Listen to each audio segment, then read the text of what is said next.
Are you feeling overwhelmed by the thought of your immigration medical exam? Not sure what to expect or how to prepare? Well, fear not. I'm here to guide you through this crucial step in your immigration journey.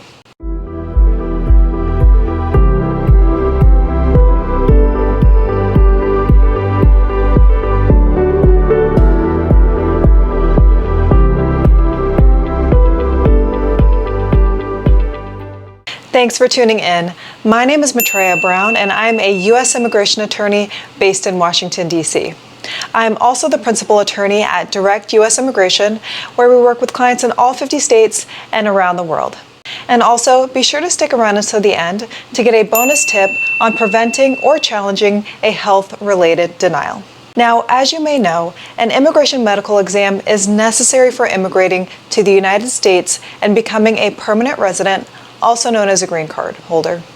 The medical exam is a routine part of the process to ensure public safety and remove the grounds for inadmissibility for intending immigrants. Certain diseases of public health can make an individual inadmissible to the United States.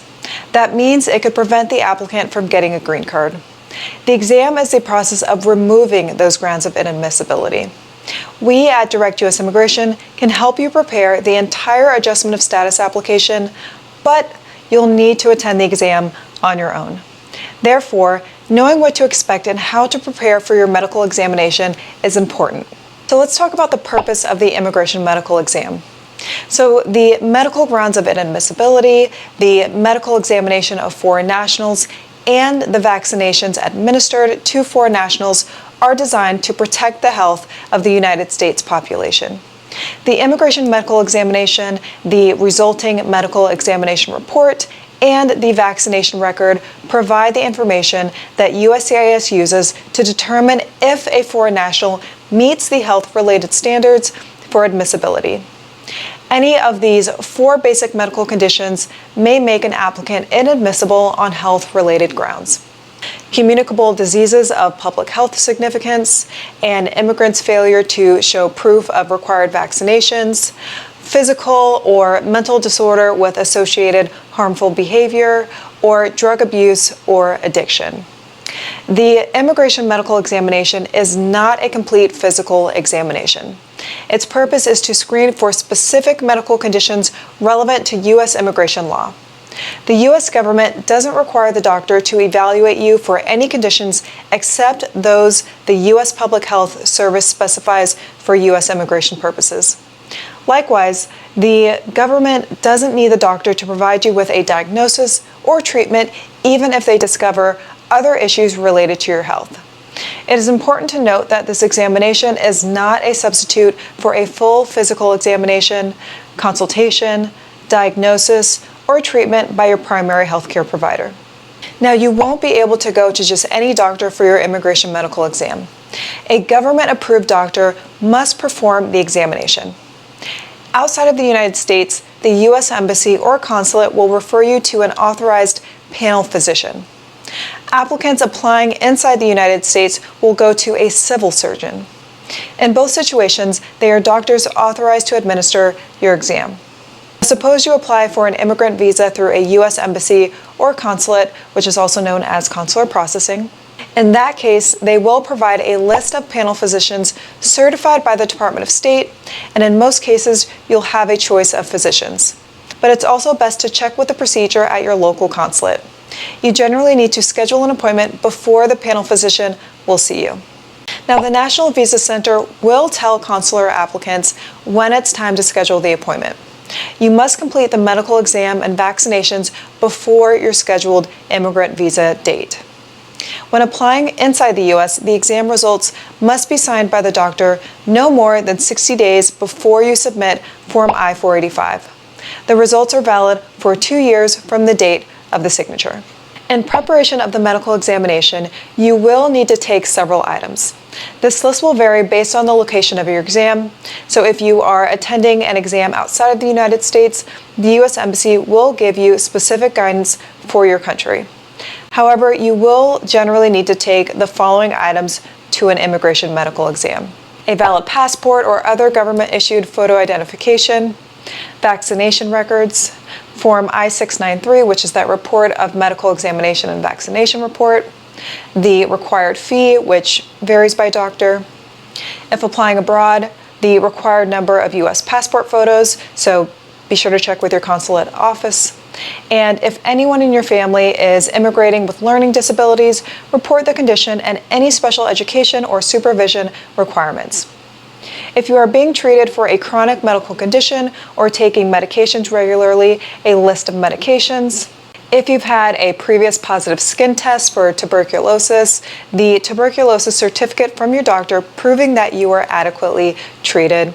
If you have had syphilis, a certificate of clearance signed by a doctor or public health official proving that you were adequately treated. If you have a history of harmful or violent behavior resulting in injury to people or animals, information that will allow the doctor to determine whether the behavior was related to a psychiatric or medical problem or to drug or alcohol use. If you have been treated or hospitalized for a psychiatric or mental illness or alcohol or drug abuse, written certification including the diagnosis, length of treatment, and your prognosis. Now, the doctor will review and make sure that you have had all of the required vaccinations. The Immigration and Nationality Act expressly requires some vaccines, and others are required because the Centers for Disease Control and Prevention, also known as the CDC, has determined that they are in the interest of the public health. Regardless, you must receive the following vaccinations before being admitted as a permanent resident, though exceptions do apply for certain vaccinations, such as the COVID-19 vaccine. So as of January 2024, the following vaccines are required: COVID-19, hepatitis A and B, influenza, influenza type B, measles, meningococcal, mumps, pneumococcal, pertussis, polio, rotavirus, rubella, tetanus and diphtheria, toxoids, and varicella. So as I am not a medical doctor, if I have mispronounced any of those, don't hold it against me. So, back on track. So if you already have some or all of those vaccinations, take your vaccination report to the doctor. The report will need a certified translation if it is not in English. If you need additional vaccinations, the doctor will administer them. Depending on the type of vaccination, an additional visit may be required. Upon the physician's recommendation, he or she may provide certain requested waivers of the vaccination requirement. Now, effective October 1, 2021, most new green card applicants must be fully vaccinated.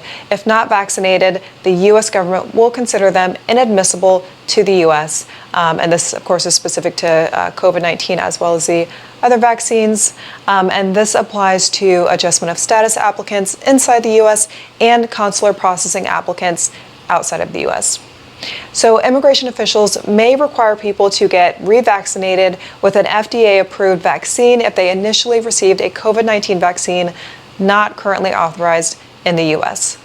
Now, at the immigration medical exam, green card applicants must show the doctor evidence that they are fully vaccinated against COVID-19.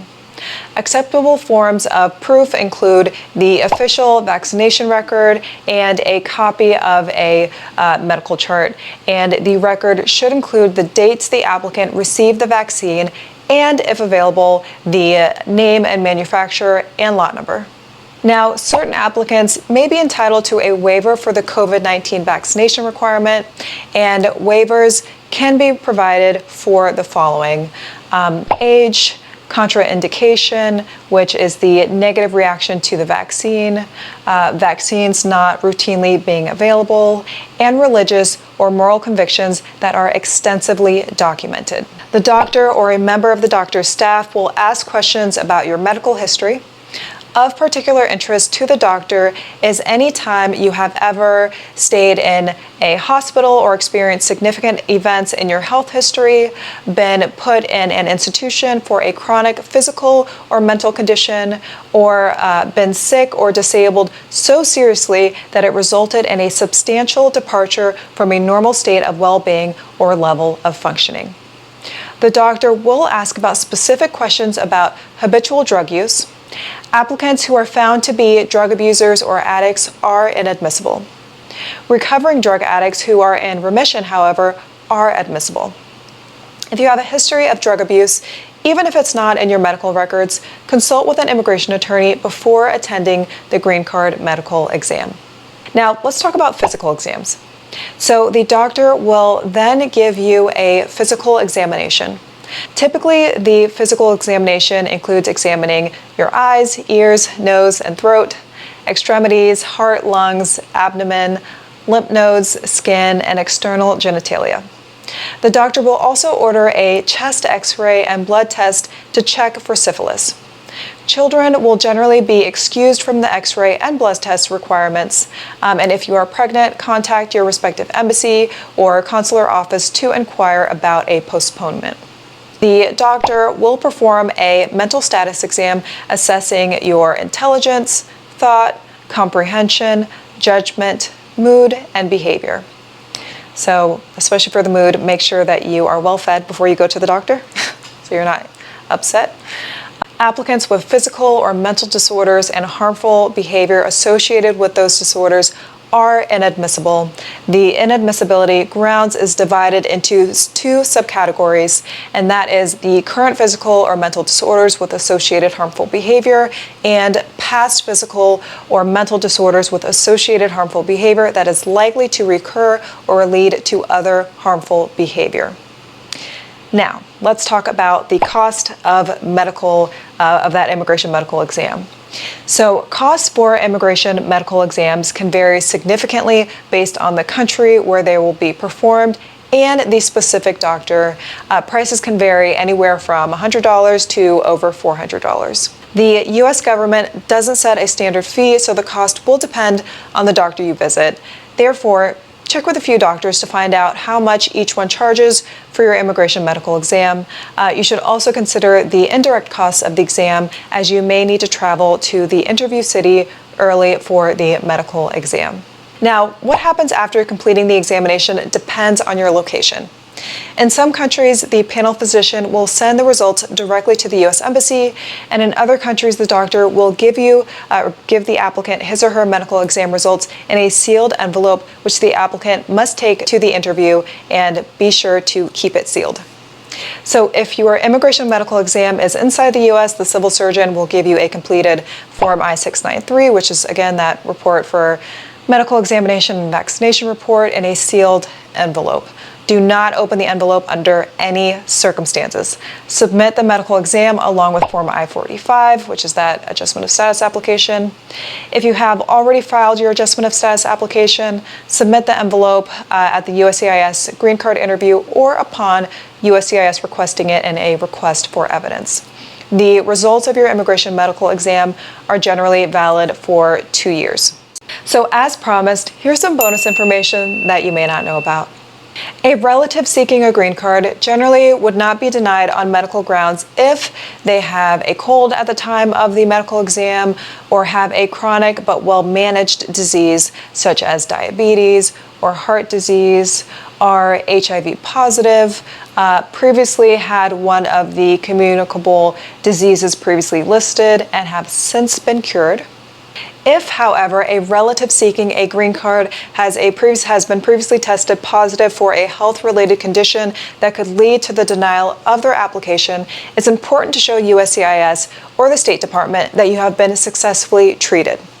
Typically, the best way to do so is to bring copies of your medical records showing the treatment you received and the results of that treatment, as well as a statement from your regular doctor confirming that your disease is either cured or being managed. Now let's talk about drug abuse or mental illness history. So it's important to bring proof to the medical exam that your drug addiction has been treated or that your mental health is controlled. It is good practice to get a letter from your regular doctor explaining how your disease is controlled and how your life is affected, including how your illness impacts your ability to work, if at all. So last but not least, be sure to check out the caption below this video. We've got questionnaires for different types of visas so that we can help you determine which visa is most appropriate for you. Also, if you are traveling soon, we have a list of some of my travel favorites. So I hope you found this video helpful. Subscribe if this content or information helps you in any way. Comment below if you want me to talk about something in specific, and share this resource widely because you never know who needs answers to these questions. Additionally, if you have any specific questions about this video as they pertain to your unique circumstances, please schedule a consultation with us, also at the link below, and I'll see you in the next video.